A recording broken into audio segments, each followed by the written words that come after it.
I recently heard a speaker recount an experience he had as a young boy in the hills of Tennessee. He was at an old general store watching some locals sitting on the front porch, turning pieces of wood into piles of shavings on the floor.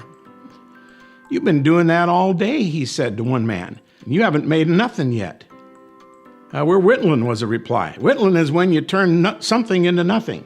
But carving, now that's when you turn nothing into something." Wow, what a depiction of the difference between the intentions of God's kingdom and the kingdom of the evil one.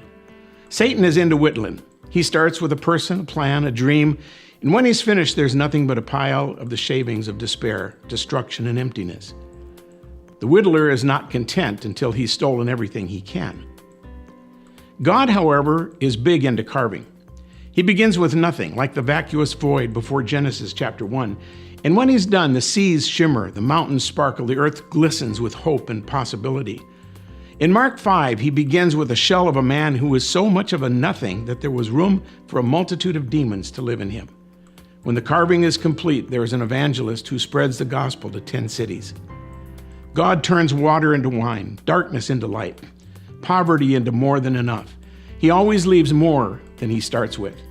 In his presence is the power and resources to turn any nobody into a stellar somebody.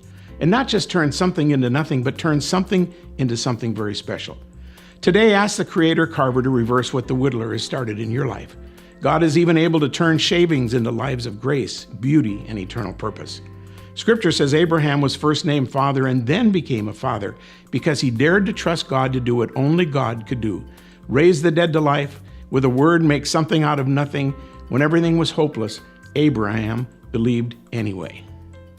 Most people read devotionals to find encouragement and comfort. But what if God was trying to say something to you that was not necessarily encouragement or comfort, but more prodding? What if he was pushing you in a direction that you were reluctant to go? What if he was trying to get you to set your sights higher? What if he was trying to promote integrity in your life, moving into a life of new obedience to him? What if he was just saying something to make you stop and say, never thought of that before? I've compiled 365 of these into a book called Fresh Heart for a New Day. I think you'll find it beneficial to your walk with the Lord. You can order it through Amazon.com, Barnes & Noble, or ask your Christian bookseller to order a copy for you. God may be having something to say to you that you haven't expected him to say. Might be right here.